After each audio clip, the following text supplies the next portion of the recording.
Good evening, this is HOI 19 News at 10. I'm Ashley McNamee. Instead, the judge asked to be removed from the case because he says he's related to someone involved in it. Now the family will have to wait until Tuesday when a new judge can be assigned. No word on why she was placed on that leave or if all of this is related. And mark off the streets that they were able to clear besides their primary ones. That way the next driver coming in knows where he should pick up. We don't know many of the terms of her contract still, including the length of it and her salary. That's why he's installed surveillance cameras on his car lot for an added level of security. The Republican race for sheriff was certainly one of the most heated local races we had, but at this hour, it is official. Sheriff Mike McCoy, the incumbent, walked away with 73% of the votes. The school board just unanimously approved the teacher's contract. This was about 9 months in progress. Around 7, the legislators recess. They'll be home in their districts until they're called back to Springfield to finish the work of the budget. Scott Lee Cohen, who won the lieutenant governor race for the primary election, has officially and formally resigned. 2 old Chicago employees are getting very creative, and they're going to camp out on the roof all weekend to raise money for the children's home. Thanks so much for joining us. Have a great night. Gina, fire investigators have been on the scene all day. They are still here right now. Earlier today, they ruled this an arson after their canine dog detected an accelerant inside the entry stairwell. Meanwhile, neighbors say they're stunned by the deaths and believe this whole fire started as a result of a domestic dispute. Randall Bollinger says he could smell the fire 3 blocks away, leaving his house to go to work at McDonald's at 4 this morning. On the way, he passed 1212 North University. Nothing but flames, that's all I seen coming out the house. That's all I seen. While at work Wednesday morning, he learned the fire took the lives of 3 people. And then I'm thinking like maybe it was accidental, and then I find out that somebody did this to somebody. I'm like, man, this ain't right, man. Peoria fire investigators and police say the fire is being considered an arson, and they're looking for 33-year-old Ontario Barney as a person of interest. Peoria Division Fire Chief Greg Walters says they don't know how many people were in the house at the time of the fire, and they're still trying to figure out exactly what happened. With each interview and each room we go through and investigate, pieces of this puzzle are coming back together. The fire killed Yolanda Simmons, who turned 24 today. Her sister, 22-year-old Brianna Simmons, who was pregnant, and 19-year-old Doris Roddy.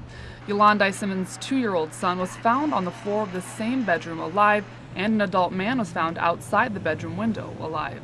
Police believe Barney dated 22-year-old Brianna Simmons and had been arguing with her early Wednesday morning. Investigators believe he left once, returned to argue more, and then the fire started. 14-year-old Chelsea Slaughter, who lives next door, says she woke up to the shouting. We came outside or whatever, and he was still yelling, and then he threw something in the window. Slaughter says Yolanda Simmons just moved in last week. Slaughter says she's scared it happened so close to home. I just feel like it shouldn't have been took that far. It wasn't necessary or whatever for all that to happen.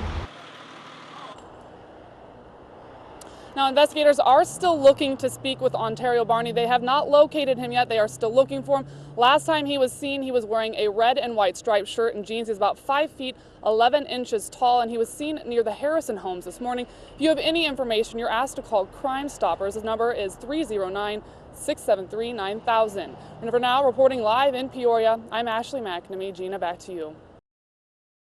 Peoria mayoral candidate General Parker is open about his troubled past, including the time he served in prison in 1984 for trying to steal a car. I got caught up in an incident and I allowed somebody to talk me into doing something. Now his past is coming back to haunt him. After digging through Illinois state law, we learned convicted felons like Parker are barred from being mayor. We took the question to Peoria Election Commission Director Tom Bride. So does this state law prohibit him from running for mayor?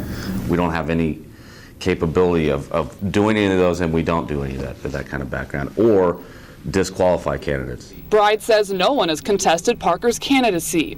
He doesn't know who's responsible to check a candidate's record. I know this. We're not.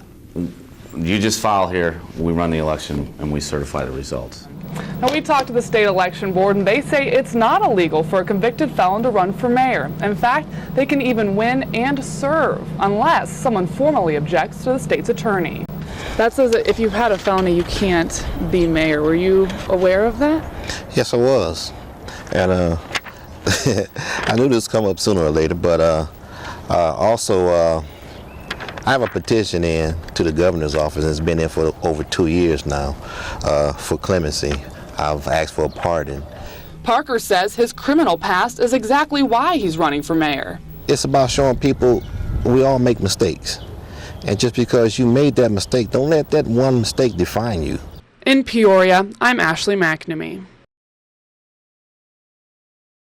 At first glance, it looks like your average home in the middle of Livingston County. But if you look twice, you'll notice something special. Oh yeah, we get questions all the time. Terry and Jerry Jones' house is off the grid, which means they're not connected to an electricity grid. And of course that always gets a lot of comments, but it's not really, we have electricity, our house is wired just like anybody else's. But there is one big difference. They generate all of their power for their home themselves through solar energy and wind power. I don't really know what people pay for utilities anymore. In fact, the last time they paid an electric bill was in December of 1995. A lot of times we get asked, what are we saving? What does it save us? And I say, what do you pay for electricity a month? And whatever your answer is, and it doesn't matter, we don't pay that. But yet we still do the same things you do. The magic happens here, what Jerry calls the Jones Utility Company. That's what controls the solar panels. It's the wall where all the energy created from the solar panels and the wind turbine in their yard is converted into the energy we're used to getting from our power company. They actually have a power meter on their wall, and it lets them know how much energy is coming into their house. If it's a positive number, it means they're creating more energy than they're using. Let's say they start doing things like opening their fridge or using their microwave. They'll see the number go into the negative. That means they're consuming more energy than they're actually creating.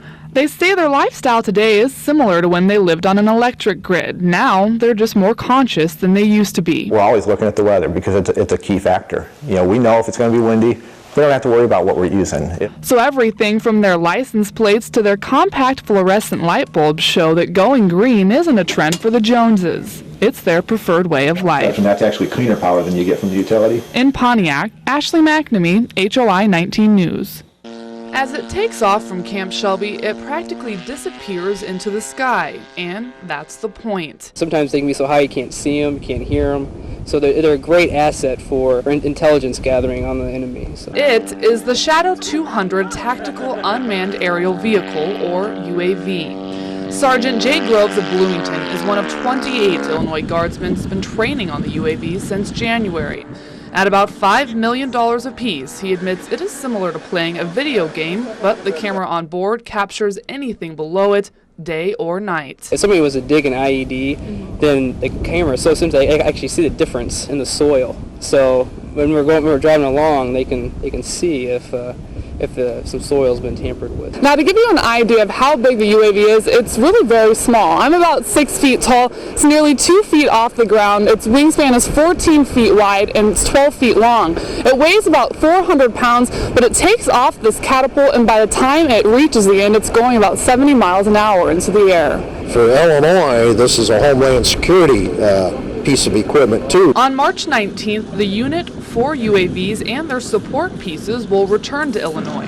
Major General Dennis Saletti says they will be used during natural disasters like tornadoes or floods. Instead of sending a helicopter out, we can send this unmanned aircraft that can videotape and bring it back to an incident commander that can actually see what's happening out there and what they need. Illinois State Police, who already work with the National Guard on its counter-drug efforts, will use them too. To track travel patterns, to make sure that it's safe for the officers going in ahead of time, and then really just to have camera and eyes on the ground while a raid's being conducted. Sergeant Reed of Streeter says no matter where they're used, they will be beneficial. We're saving lives. It doesn't matter how much money it costs. If you're saving lives, that's what it's worth. In Mississippi, I'm Ashley Mack.